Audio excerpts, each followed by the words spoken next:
Video like जरूर कर लीजिए और ऐसे वीडियो लगातार फ्री में पाने के लिए चैनल को तुरंत सब्सक्राइब कर लीजिए और बेल आइकन को जरूर टैप कर लीजिए ताकि आगे भी सारे वीडियो आपको मिलते रहे। यूट्यूब में फॉलो करते हैं तो प्लीज ये वाला फ्री टेलीग्राम चैनल जरूर ज्वाइन कर लीजिएगा। सारे नोटिफिकेशन सारे अपडेट यहीं पे आते हैं, ध्यान रखिए।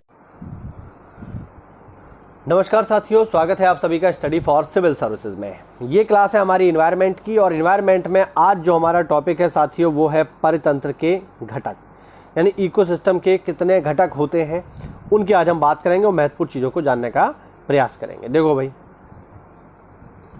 अगर परितंत्रों के घटक की बात की जाए तो परितंत्र के दो घटक होते हैं। मैं पहले भी आपको कई बार बता चुका हूँ, जैविक और अजैविक। जैविक क्या होते हैं? जो जीवित हैं। अजैविक क्या होते हैं? जो जीवित नहीं हैं। एक एक करके इनकी बात होगी। देखो, सबसे पहला है अजैविक घटक। अजैविक घटक भी आगे चलकर तीन हिस्सों में बांटे गए हैं। पहला है भौतिक घटक। भौतिक घटक यानी सूर्य का प्रकाश, तापमान, वर्षा, आर्द्रता और दाब।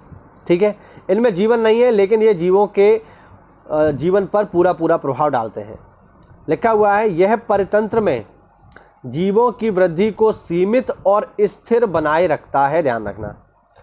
फिर आते हैं अकार्बनिक पदार्थ जैसे carbon dioxide, nitrogen, oxygen, phosphorus, sulphur, जल, चट्टान, मिट्टी।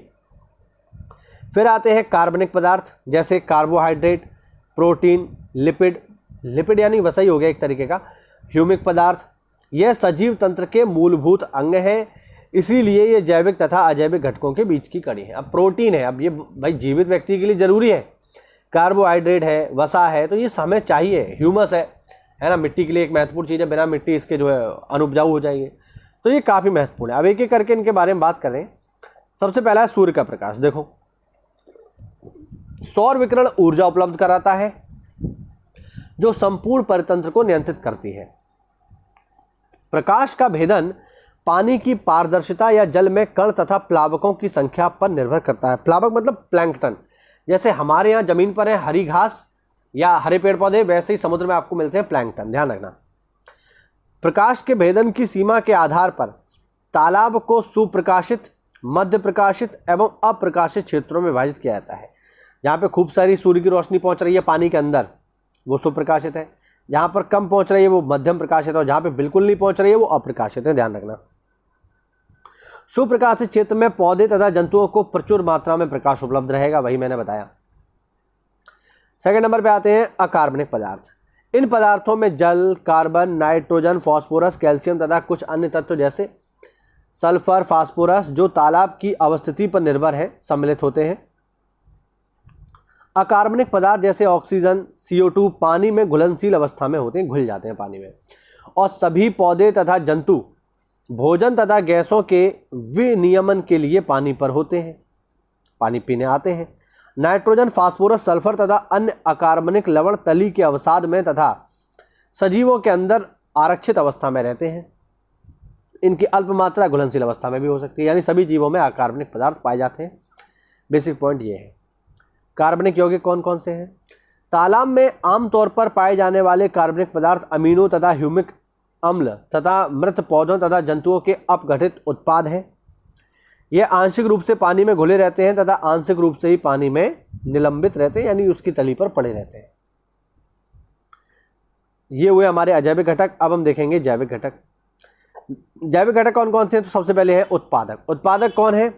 उत्पादक वे हरे पेड़ पौधे होते हैं जो अपना भोजन स्वयं बना लेते हैं, यानी सारे के सारे हरे पेड़ पौधे या हर वो जीव जो अपना भोजन स्वयं बना रहा है वो उत्पादक है। ठीक है, हरे पेड़ पौधे प्रकाश संश्लेषण के द्वारा पूरे परितंत्र के लिए भोजन का निर्माण करते हैं। हरे पेड़ पौधे स्वपोषी कहलाते हैं क्योंकि इनके प्रक्रम के लिए मिट्टी से जल एवं पोषक तत्व, वायु से कार्बन डाइऑक्साइड प्राप्त होती है तथा सूर्य से सौर ऊर्जा को अवशोषित करते हैं, इसीलिए ये है उत्पादक जो अपना भोजन स्वयं बना लेते हैं।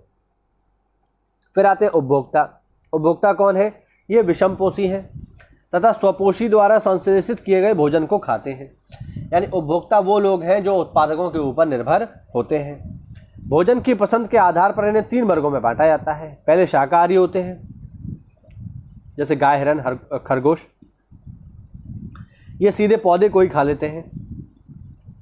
मांसाहारी वे हैं जो अन्य जंतुओं को खाते हैं जैसे शेर, बिल्ली, कुत्ता। और सर्वाहारी वो होते हैं जो पौधे को भी खा सकते हैं और जंतुओं को भी खा सकते हैं जैसे मानव, सूअर, गौरैया।